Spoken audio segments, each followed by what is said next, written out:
Go ahead, Brother Malik. بسم الله الرحمن الرحيم بسم الله والصلاة والسلام على رسول الله إن الحمد لله نحمده ونستعينه ونستغفره ونعوذ بالله من شرور أنفسنا ومن سيئات أعمالنا من يهدي الله فلا مضل له ومن يضلل فلا هادي له وأشهد أن لا إله إلا الله وحده لا شريك له وأشهد أن محمدا عبده ورسوله. بسم الله. So inshallah today's halaqa maybe, I said that last week, but maybe shorter than the week prior, and I just have a few kind of short pieces of advice on dua, and I thought that this was a very important topic because, you know, this is the month of dua, right? This is what we're spending our entire month doing. Every single day, most of our prayers, before, after, one of the things that we need to be focusing on is asking Allah subhanahu wa ta'ala for pretty much everything, right? This is the month to be doing that because Allah subhanahu wa ta'ala, He's opened His doors and there's a lot of khair and barakah and a lot of virtue in this month. And so we need to take advantage of this. And one of the ways we take advantage of this is by making dua to Allah, right? Making supplications and asking Allah subhanahu wa ta'ala for mercy, for forgiveness, for a lot of things, right? So inshallah, if things go well and inshallah bi'idhnillah, if you know we get the opportunity, we can ask Allah subhanahu wa ta'ala for literally anything, right? And if we do well, then Allah subhanahu wa ta'ala answers. There's this beautiful hadith. And I'm only going to give you an explanation of the hadith, not so much the literal words, and I apologize for that, but it just came to mind, where the Prophet ﷺ, he tells us, you know, how much of a loss would it be for a person to where the month of Ramadan comes and leaves and all of that person's deeds have not been forgiven. So he says again, how much of a loss would it be, right? Or like, you know, how sad would it be for the entire month of Ramadan to come and pass by and for a person's sins to have not been forgiven? And this is a testament to the virtue of this month, right? And this is a testament to how, if you put your mind to it in this month and you put in the hours, you diligently make your dhikr, make your dua, Allah subhanahu wa ta'ala will answer it, and inshallah we can walk away with a clean slate every single year, right? And again, like, this is all again that concept, right? And we have this in Islam, we talk about it all the time, right? Between every two prayers, if you know, the two prayers are supposed to act as a kafara for what comes in between, right? The two Jum'ahs are supposed to act as a kafara for what comes between, right? From one Jum'ah to another Jum'ah. Same thing, right? From one Ramadan to another Ramadan, they're supposed to act as a kafara for what comes in between. But even more specifically, right? The month of Ramadan itself is very special for this reason, right? Now, when it comes to dua and the effects of dua, right? I think there's a question that comes up all the time, right? And it's like, you know, why should I make dua? I could be making dhikr, I could be making istighfar, I could be doing this, I could be doing that. Like, why dua specifically? In fact, I remember reading a very interesting subpoint once where they were talking about how, like, there are some people who they spend so much time in dhikr that they forget to make dua, subhanAllah, right? We also would be one of those people, but fair, right? Why specifically making dua? And so, you know, there's a couple of verses in the Quran that talk about this. There's a couple of hadiths, so I'm just going to mention a couple, right? Allah subhanahu wa ta'ala, He tells us in the Quran, this, you know, we probably all heard before, بسم الله الرحمن الرحيم وإذا سألك عبادي عني فإني قريب أجيب دعوة الداعي إذا دعان فليستجيبوا لي وليؤمنوا بي, right? لعلهم يرشدون. So, and when my servant asks you, O Muhammad, is the translation of verse, he says, well, when my servant asks you, O Muhammad, concerning me, indeed I am here. That's Allah subhanahu wa ta'ala. He says, I respond to the invocation or the supplication of the supplicant when he calls upon me. So let them respond to me by being obedient and believe in me, and that they may be rightly guided. So there's a few points in this ayah. I'm going to go over them briefly, right? So in the beginning, it's وَإِذَا سَأَلَكَ عِبَادِي عَنِّي فَإِنِّي قَرِيبٌ, right? So when you are asked about me, then let people know, right? Let the ummah know, let the ibad know that I'm close, right? So we often have this concept that, like, when I'm making dua to Allah subhanahu wa ta'ala, that, right, like, why would Allah subhanahu wa ta'ala ask, listen to me specifically, right? There's 7+ billion people on this world. Why specifically me is Allah subhanahu wa ta'ala going to answer my dua, right? Well, first of all, literally maintaining everything on this planet and the entire solar system, the entire universe, and all the people and all the creatures requires no effort from us. For him to be able to respond to you is something that is not only part of his capabilities, it is it is almost like it just know and understand that requires no effort, right? And Allah subhanahu wa ta'ala is capable of that and significantly more. And so when you ask Allah subhanahu wa ta'ala for something, and then when you are hopeful of Allah subhanahu wa ta'ala, Allah subhanahu wa ta'ala is near. Right? He is there for you. Whenever you need anything, Allah subhanahu wa ta'ala is there, inshallah. So that's one, right? And then it can he continues, Allah subhanahu wa ta'ala, he tells us, وَجِيبُ دَعْوَةَ الدَّاعِ إِذَا دَعَانِ. And this is the most beautiful, most profound, man, right? Just 5 words that just fill you up with so much calm and security, right? So simple. How much, like there's verses in the Quran that maybe, right, they require a little bit of tafsir. They require you to, like, maybe open up a book and find out some context, right? But how much more clear can Allah subhanahu wa ta'ala be, right? I respond to the supplication, I respond to the dua of someone who makes dua. How much easier and more simpler can it get? SubhanAllah. That's beautiful, right? It's so simple. Just make dua, and I'm going to respond. And it's that easy. SubhanAllah, it's that easy. And there's this immense, calm and just this sense of tranquility that we get, because, there are things in this world that literally no one can help us with, right? We try and we try and we try. You can ask anyone you want for help, but no one can help you with stuff, right? Our health, right? There are doctors who just can't save you, right? And so, we hear of miracles happening all the time where people, they just get better, subhanAllah, despite all odds. Same thing when we go through hardship, and sometimes, right, in not so, like, difficult or distasteful situations, right? In simpler times. There are times where just subhanAllah, things that didn't seem like they were going to work out. Why? Because, 1, the power of dua, and 2, Allah subhanahu wa ta'ala can make anything happen. That's the reality, right? So, ujibu da'wat ad-da'i idha da'an. Beautiful, beautiful, beautiful statement, subhanAllah, right? And there's this level of eloquence in the Quran that, always just, it's so mind-boggling, right? That the most simple statements can make you feel so at ease, so calm. So alhamdulillah, right? Last point, فَلْيَسْتَجِيبُوا لِي. And so after he says, I will answer the dua, the person making dua, he says, so that person, whoever, that person should respond to me, right? The Muslim, the slave, the worshiper should respond to me by being obedient, right? That's a big thing, right? So one of the most important things, right, especially, whether you're making dua or not, one of the most important things in Islam is submission and obedience to Allah subhanahu wa ta'ala. So, that's definitely a theme that carries over here.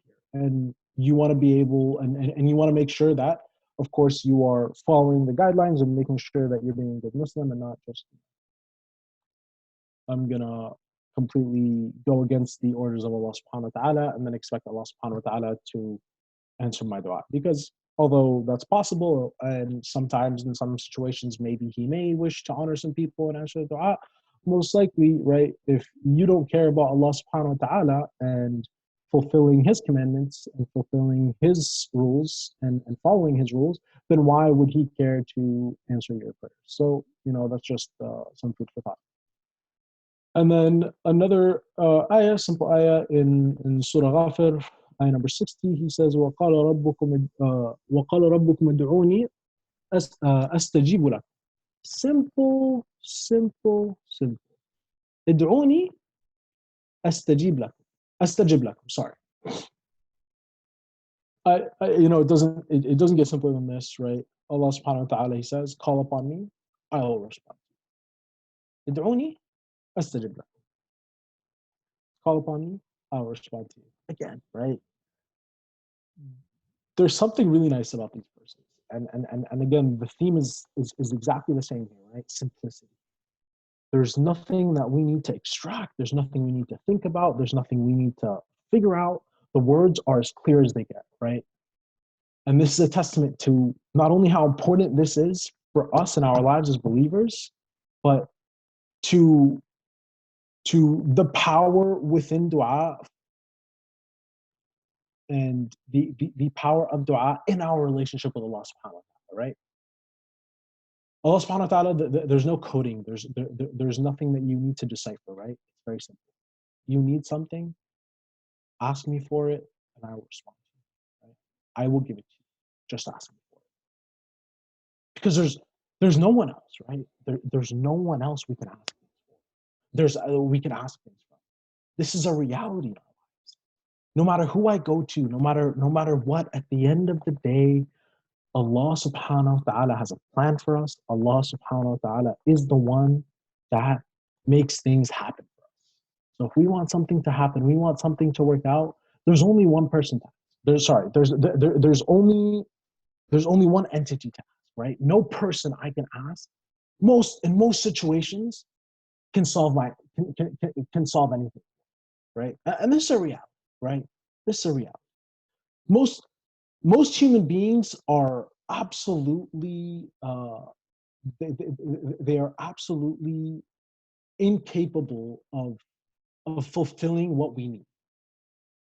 Right? Maybe there are a few situations where, like, you will be helped by someone, right? And that is always 100%. When someone responds to a call of yours, it is because Allah subhanahu wa ta'ala has allowed them to respond to a call of yours, right?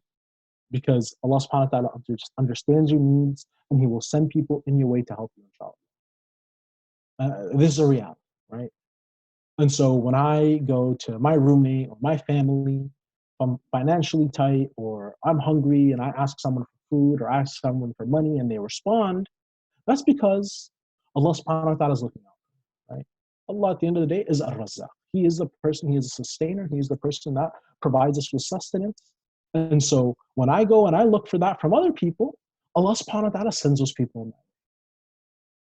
So alhamdulillah, right? That's something to keep in mind. And so we should always seek to ask for anything from Allah subhanahu wa ta'ala. By the way, and again, right, I need to make this distinction now so that I don't have to make it later after, I've talked a bunch, but very important point, very super important point, right? Just because you make dua to Allah subhanahu wa ta'ala doesn't mean that you just sit there, right? If I make dua to Allah subhanahu wa ta'ala that I want a job, right? That doesn't mean I just sit in my room and the job just gonna fall in my lap, right? Or if I make dua to Allah subhanahu wa ta'ala, I want my business to succeed, that doesn't mean my business is gonna succeed if I just sat there, right? I can't, make dua night and day. Even when I go to work, I'm gonna sit in the office and make dua, oh Allah subhanahu wa ta'ala, please bring more customers in and please make my business succeed. No, I have to work hard. I still have to work hard, right? I have to go out there, do my promoting, figure out ways to bring customers in, consult people. I have to do all that. My part has to be done, right? I have to put in the effort myself and make sure that I am doing my part. So that way, Allah subhanahu wa ta'ala does his part, right? If I'm not doing my part, then it's inconceivable for me to assume that Allah subhanahu wa ta'ala is going to answer my prayer. Because if I'm sitting there, and the business example is the most pure one because it's the simplest one to understand, right? If I'm opening up a new firm for anything, right? Especially a service-based firm like accounting or consulting or yada, yada, yada, right? Whatever I do, if I'm opening up a firm like this and I decide that I want to bring customers in and my method of bringing customers in is dua, it will fail. Probably, Allahu Alam. Allah subhanahu wa ta'ala is capable of everything, but understand that if I have not given anyone my number and I just created this corporation or this, not corporation, but most likely LLC or, corp, and I just sat there in my office and I didn't do anything and I just like assumed that people just knew about my company because I registered it with the state and the nation, then suddenly people now know that there's a company called Malik Elhindi's the auditors. No one knows, right? Because there's like 1,000 other CPAs in the same exact state, let alone city, let alone like district, let alone whatever little area that I'm in, right? And so if I'm just going to assume that people are going to walk into my door because I'm making dua, that's not going to happen, right? So sorry, side point. It's important, right? It's something we need to understand. But of course, things like istighfar, same concept, by the way, same concept. When I make istighfar and I ask Allah subhanahu wa ta'ala to forgive my deeds, there's a very similar theme going on, right? If I'm going to continue to sin all the time, and I'm going to continue to disobey Allah subhanahu wa ta'ala, maybe Allah subhanahu wa ta'ala is probably not going to answer. Maybe, right? Again, maybe in some circumstances, we don't know. Allah subhanahu wa ta'ala is wise and He answers, whoever's supplication, dua that He wills. But again, right? The rule is the general assumption, the general way to go about this is when I ask Allah subhanahu wa ta'ala to forgive my sins, I need to stop sinning, right? Of course, it's impossible, and when we understand that, like, we are all people who sin, and like the human beings are made to sin, and like we will continue sinning, right? But like again, there's this concept of like don't continue to sin abundantly, right? And like don't repeat your major sins. Stay away from major sins. Actually, it's a simple commandment that you will hear, and it's like some kind of advice that we should all try and follow, right? Again, easier said than done. I understand, super easier said than done. But when I'm asking for Allah subhanahu wa ta'ala's mercy and I'm asking for Him to forgive my deeds, then I need to understand that I should be doing my best, right? And this is the important part. Maybe letting go of it and not being able to do it is a whole other thing, right? But I need to understand that I need to be doing my best. I need to be making a very sincere, honest effort. So that on the day of judgment, when Allah subhanahu wa ta'ala tells me, you asked me for my forgiveness, how did you earn my forgiveness? I can, comfortably tell Allah subhanahu wa ta'ala, look, I know I couldn't stop, but I promise you I put in 100% effort. I was as sincere as I possibly could have been. If I could do that, alhamdulillah. All right, so sorry. Kind of a side rant, but important nonetheless. So let's continue. A couple of hadith, I'm going to go through them super quickly. I only have the English for you. So there's a sahih narration in Sunan Abi Dawood where the Prophet ﷺ, he explains to us, says, your Lord, may He be blessed and exalted, is characterized by modesty and generosity, right? So it's this concept that like Allah subhanahu wa ta'ala is so modest and He has such a level of hayat, right? Hayat is what we call modesty, right? And He is so kind to His slave that if His slave raises his hands to ask Him for anything, He does not let him take those hands back away empty, right? And this is something we hear a lot, right? Again, very similar narration in Sunan Tirmidhi, also Sahih narration. The Prophet ﷺ explains to us, Allah is the most generous, right? Allah is most generous. And He dislikes to turn anyone away empty-handed when His slaves raise their hands and ask Him for something. Right? So raise your hands, ask Allah subhanahu wa ta'ala for something. Allah subhanahu wa ta'ala has too much hayat, He has too much modesty to turn you away empty-handed. So keep that in mind, inshallah. All right, so moving on. General etiquette and some advice from the Prophet ﷺ, and these are generally like what I like to call cheat codes, right? And so, how do I maximize the power of my dua? How do I increase the effectiveness of my dua? And this is not an exhaustive list. This is a pretty short list, actually. I wanted to keep it short for a reason because that way you guys can remember it, inshallah. And I think these are pretty much some of the more important things on this list. So one, try to be, or actually be, in general, to the best of your ability, be in a state of both purity and wudu, right? So have wudu. Make sure that your awra is covered. Sit facing the qibla. So far, you're going to be in wudu. Your awra is going to be covered. You're going to be sitting facing the qibla. Hold your hands out to Allah subhanahu wa ta'ala. This is, okay, so again, side point on this. And, it took me a while to understand this. So in case anyone has questions, quickly, this is this is how we show humility in front of Allah subhanahu wa ta'ala, right? Who does this, right? What does this look like when I put my hands out? Whether they're like this or like this or like this or like this or like this. It's all the same, right? When you put your hands out to someone, that is essentially what begging looks like, right? And this is what you're doing. You're begging Allah subhanahu wa ta'ala to answer your call, to answer what you're asking for. And that shows tremendous humility. And so this goes into, right, one of the most important things, and the next thing I have on the list, completely humble yourself in front of Allah subhanahu wa ta'ala. You're not asking from like your younger brother, right, or your son for something. No. You're asking from your creator, right? There should be no sense of, there has to be actually absolutely zero sense of pride in this, right? There's zero pride, right? You're asking from your creator to give you something. When you do that, you need to be as humble as possible. There can't be even a speck of arrogance in when you ask, right? I don't even know, like, I can't even give you an example of how arrogance looks like when you ask Allah subhanahu wa ta'ala for something, but just understand, like, if there is some and, you're so self-aware that you understand that you have arrogance, then definitely curb that and make sure that you have none when you ask anything from Allah subhanahu wa ta'ala. That's very important. So completely humble yourself. And then this one is so important. This is the key. This is the big boy, right? If you don't do this, then consider your dua failed, right? Have 100% conviction, 100% belief, absolutely unwavering, unshaking belief that Allah subhanahu wa ta'ala will absolutely 100% answer your dua. Simple. Very simple. Kind of hard to do, but simple. Very simple. I understand a lot of these things are harder said than done. This is probably one of those that maybe it requires a little bit more, training. It's like a mental training that over time you kind of just accept this and are good at this. And maybe, inshallah, a lot of us are already at this level and have been at this level for a very long time. But in general, this is like an important condition, right? You need to know, you have to have firm belief that Allah subhanahu wa ta'ala is going to answer your dua, right? Oh man, I always mess up this narration. I should have written it down and I apologize, but there's beautiful narration. So I'm only going to say the English, that way I don't look stupid. But there's this narration where Allah subhanahu wa ta'ala, or the Prophet ﷺ, he tells us that Allah subhanahu wa ta'ala says that, right? I am in my, or like, I am the way my slave thinks of me, right?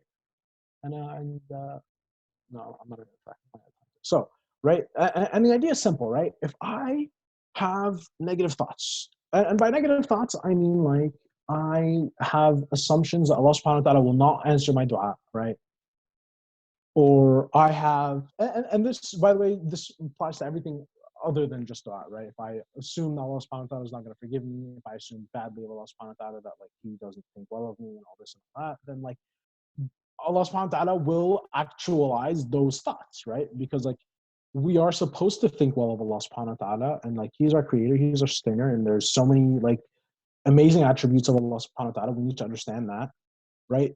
Only good things, only khair comes from Allah subhanahu wa ta'ala, right?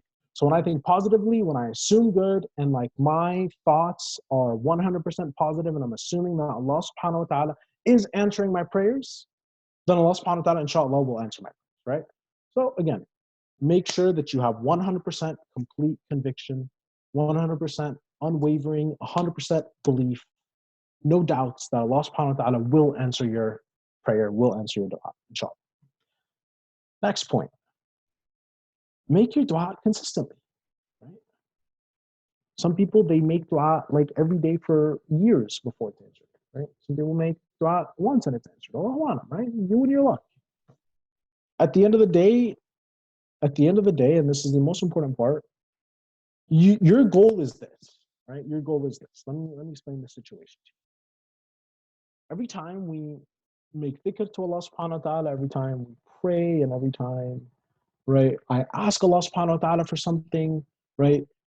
Somewhere in the skies, there's like some angels, and they're telling Allah subhanahu wa ta'ala exactly what it is that like we're asking for, and we're saying, Allah subhanahu wa ta'ala knows all this, but like there's a conversation that happens despite Allah subhanahu wa ta'ala knowing about what we say and what we do. And this is so beautiful, right? There's this conversation that happens amongst the heavens and the inhabitants of the heavens, between the angels and Allah subhanahu wa ta'ala, about us and what we're asking for, and the dhikr that we make and the prayers that we make. There's this conversation that happens to where there's all these angels that are privy to what you're doing, right? That's amazing, right? That's amazing. The goal that we have is so that in the skies, we're asking so much that at some point, and we're making so much dua, we're making so much dhikr, that at some point, Allah subhanahu wa ta'ala, very simply, at some point, He's just like, man, this guy, this slave of mine, this worshiper of mine, this person has asked so much. He's made so much dhikr of me that I want to please this guy. I want to show this guy. I want to answer his prayers. I want to kind of, in a sense, not that Allah subhanahu, again, right? Not that Allah subhanahu wa ta'ala has to do it, but this is our goal, right? This is what we want. We want to have our name being mentioned so much in front of Allah subhanahu wa ta'ala, of course, in a great way, that Allah subhanahu wa ta'ala at some point just like, let me reciprocate a little. Let me give this person something, right? And this is a beautiful thing, right? This is a beautiful thing. If we can get to this point and we can work hard and kind of, really just like work ourselves to where at some point, Allah subhanahu wa ta'ala, because we've made so much dua and so much dhikr, Allah subhanahu wa ta'ala decides to respond by saying, let me answer this person's prayers. Let me lend out a branch to this person. They've been an amazing worshiper, subhanAllah, right? That would be cool. Inshallah, right? May Allah subhanahu wa ta'ala answer all of our prayers, inshallah. All right, so I want to get to this portion because this is one of my favorite portions. And these are the cheat codes, extra bonuses, combos, special offers that we need to take advantage of all the time, right? And so making dua in congregation, right? When we're like in a group of people and right, there's a lot of people, everyone makes dua together. That's good, right? Because when there's a lot of people making dua together, then like that dua comes up in scores, right? So that's good. Making dua in congregation, that's a nice one, right? But we're in isolation, I understand that, so probably not very feasible. Making dua separately, right? What are the good places to be doing this, right? In ruku', not a bad idea, especially in your nafil, right? So specifically when it comes to making dua in your prayers, right? In your fard prayer, it's good to make dua here and there, especially like in tashahhud or after tashahhud, and pretty much after tashahhud. In your sujood, limited probably, especially if you're Hanafi. Sorry, I'm only saying this because like I'm Hanafi. I don't know too much about it, but I'm not very intelligent when it comes to all rules of prayer. But in general, for us, when we talk about this, like we say, if you want to make like abundant dua in your sujood, then like you should probably do that in your nafil prayers, right? In your sunnahs and whatnot. So when I make this list, when I talk about this list, like just think, right, in my sunnahs, like maybe I should elongate my sujood, maybe I should elongate my ruku', especially sujood, right? Because like in sujood, we are our closest to Allah, right? When your forehead is on the ground, that is, remember that point we're making about humility, that is your most humble state as a believer. And there's no more beautiful pose to have in front of your creator than your ultimate, most humble pose, right? Where your forehead is literally on the ground. And so take advantage of that. Take advantage of that. Ask Allah subhanahu wa ta'ala for what you need. We all need forgiveness. We all need His mercy. And so, keep those things constant. Have like a running constant in your arsenal of dua that you're always asking Allah subhanahu wa ta'ala for these things, inshallah. All right. So, right after prayer, right? Right after prayer. Right? A lot of people maybe there's some conversation, right? Should I do my adhkar real quick first, and then should I make my dua right after? Should I make my dua first and my adhkar right after? I don't know, right? Allahu alam, what's better, what's best. But hadith is very explicit. The Prophet ﷺ tells us, right? One of the best times to make dua is right after your prayer ends. Right? So the minute your prayer ends, hands up, start making dua. All right. So right after prayer, especially, and this is a key one, especially after Fajr and Asr, right? So we see there's a trend that the Prophet ﷺ, he made dua during all the prayers, but whenever there was a sunnah that came after the fard, so whenever Dhuhr ends, there's 2 rakahs after that. After Maghrib, there's 2 rakahs. After Isha, there's 2 rakahs, right? Plus, right? I'm just saying.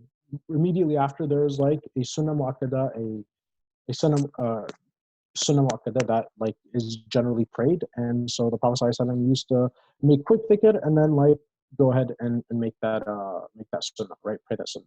And so keep that in mind. The prayers in which he made super long dua in, and there are multiple narrations showing this where the Prophet ﷺ made a lot of dua after Fajr and Asr.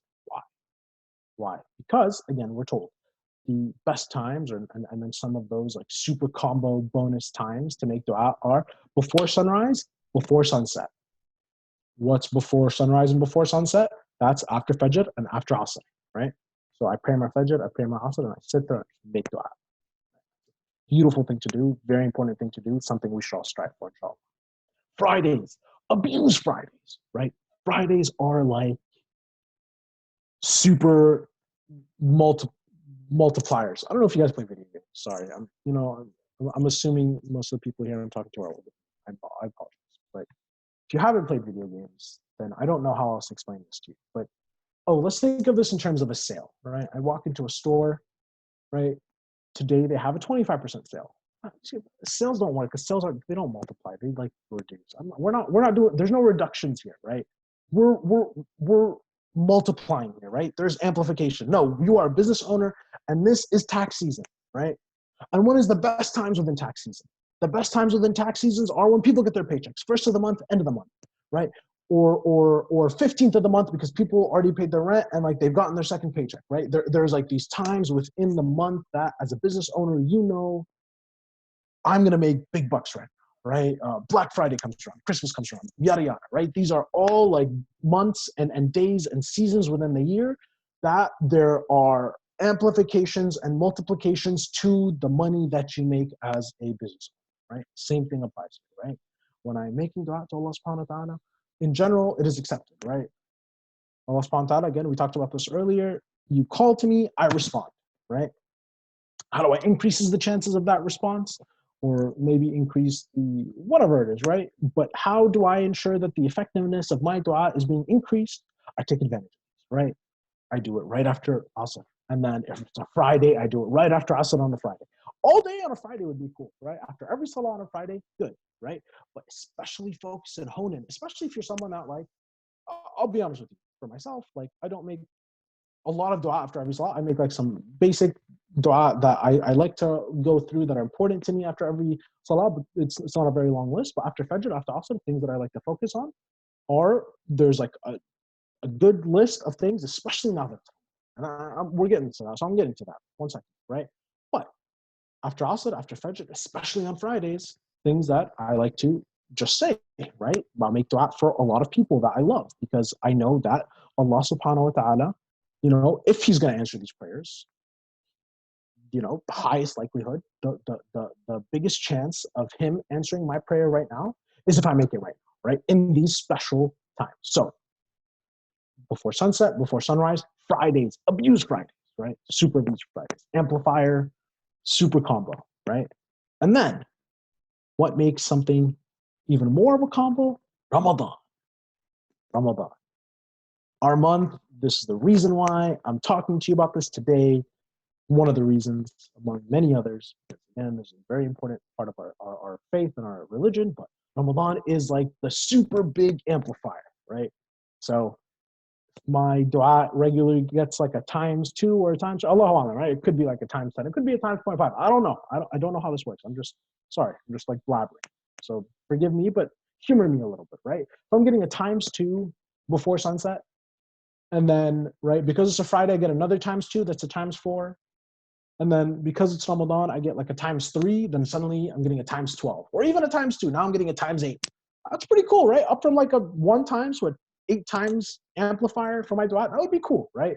So again, Allahu Alam what those actually look like. Those numbers are completely fake. I just made them up. But understand the concept is the same, right? Make sure and take advantage, abuse these opportunities. And we are in a month where every day should be used, because this is like the number one amplifier. Ramadan is the amplifier. The month of prayer, the month of dua, the month of Quran, the month of ibadah. So take advantage, inshallah. All right. So I have some ending thoughts. And these are also some more kind of piece of advice that some of my teachers gave me. And, nice things that you should do when it comes to dua, inshallah. So first, begin and end your dua with hamd and salawat. Every time you make your dua, and again, it's not a must, but it is such good etiquette, very good adab, right? And we are told that there are narrations where the Prophet ﷺ, he tells us this, right? These are things that we are told. And if you don't begin and end them, then at least begin or end them, right? I generally, sometimes I forget to make hamd in the beginnings. Only, may Allah subhanahu wa ta'ala forgive me. I hope to make it a habit to do it all the time, in the beginning, middle, and end, but like khair, right? Sometimes you forget.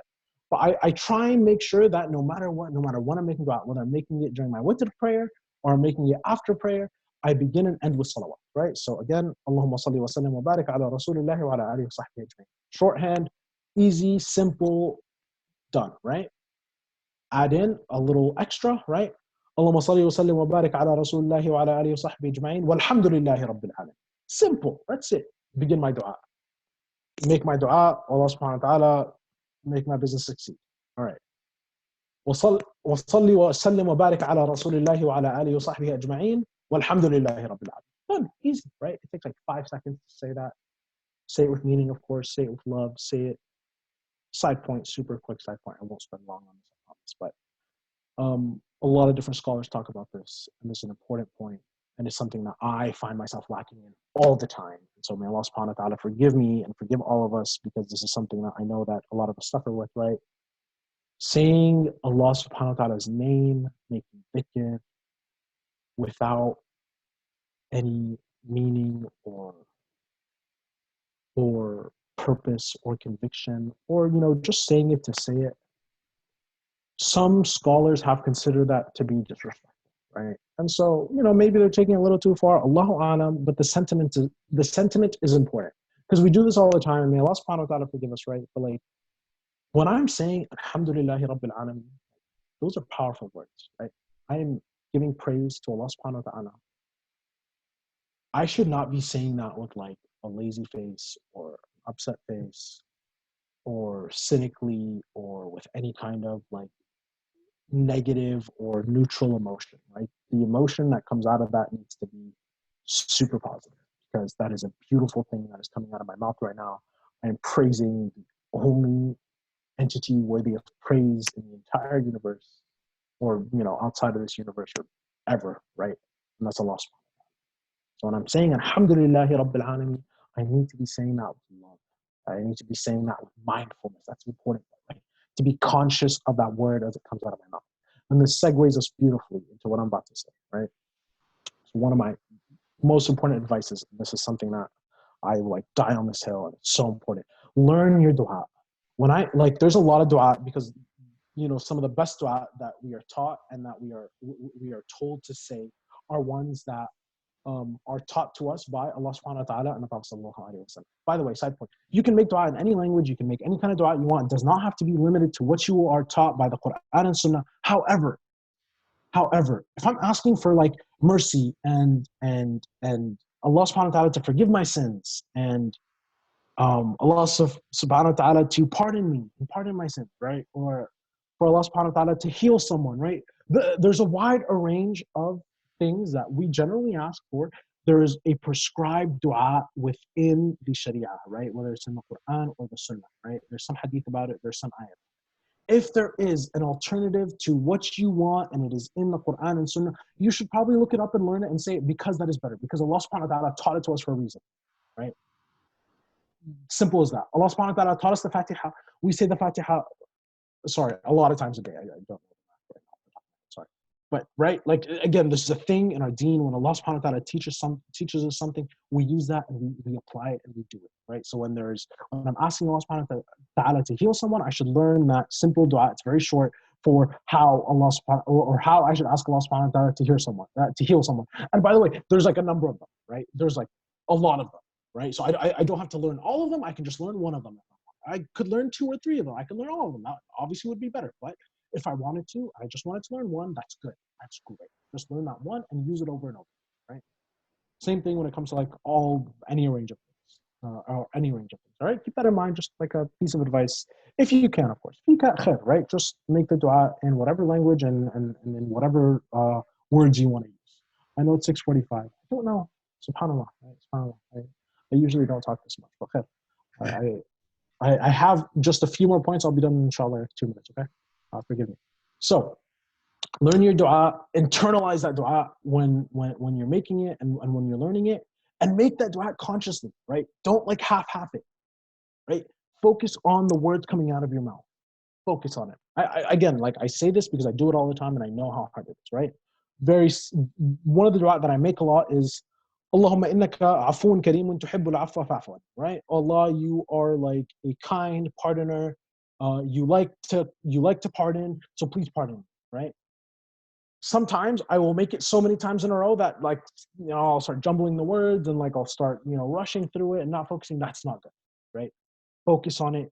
Make sure every time it comes out mindfully and I'm saying that with full focus every time. All right, cool. Also, learning your dua. If there's dua in Arabic that you've been saying for a long time or you want to learn, and you don't know what it means, either look it up, and by the way, like looking it up might not always be the best because, Google sucks, and so ask someone, right? Ask someone that knows. Feel free to reach out to me, Rashid, great guy, anyone you know that, is knowledgeable in these things, feel free to reach out to them. Be like, hey, by the way, quick question. People would love to answer this question because it's important, right? And also it's good hasanat for people who answer this because, like, right, you're helping someone get closer to Allah subhanahu wa ta'ala and understand the words and the dua that they are making, right? So ask someone, hey, what does this dua mean? Simple, right? Nothing wrong with that. And actually, no, not only nothing wrong, super recommended, right? Do that. That's good. All right. Last point, and this is a little chunk of advice that I got from my teacher, Mufti Kamani, that I would love to pass on to you guys because I remember him telling me this and I was crying like crazy and it was so profound and it's beautiful. So pass it on to you guys and I'm end on this, inshallah. So how do I make my dua more meaningful and like make my dua like transformative in the sense that like it really like transcends just like the basic dua that I make and like I can put my maximum 100% into it, right? And to where like maybe in some form or another it will transform the way that I even like worship and make dua to Allah, right? So I'm gonna set up a scene for you guys, inshallah, right? So view this dua between you and Allah subhanahu wa ta'ala as a conversation. And this also applies to prayer, right? View this as a conversation, right? The scholars have written about this. It's very basic, but it's so powerful. View this as a conversation between you and Allah subhanahu wa ta'ala. Whenever you raise your hands in dua, right? Whenever you say Allahu Akbar, whenever you say Allahumma, oh Allah subhanahu wa ta'ala, XYZ, turn your switch off completely. Everything in your mind, everything you're thinking about, all the things that are not relevant to what is about to come out of your mouth, all the things that do not have anything to do with what you want to say to Allah subhanahu wa ta'ala, they need to leave your mind. I know, again, much harder said than done, but try and do this, right? Learn, train yourself to do this, right? Push it all off. Now that you've turned this off, turn off the dunya. There's no more dunya in your mind. You are in akhirah mode right now. Teleport yourself. Teleport yourself. All right? Think of this scene. Super hot. There's like millions of people around you. There's crazy hustling and bustling, and there's like so many people around you, and like you're terrified because this is the day of judgment. Everyone's freaking out, right? You're freaking out because you got in front of Allah subhanahu wa ta'ala. You're in front of his throne right now. Now that you're in front of his throne, you get your book, you look at your account, and you're one deed short of Jannah. You're one deed short of Jannah. Miraculously, this doesn't happen. Miraculously. If you were hypothetically to get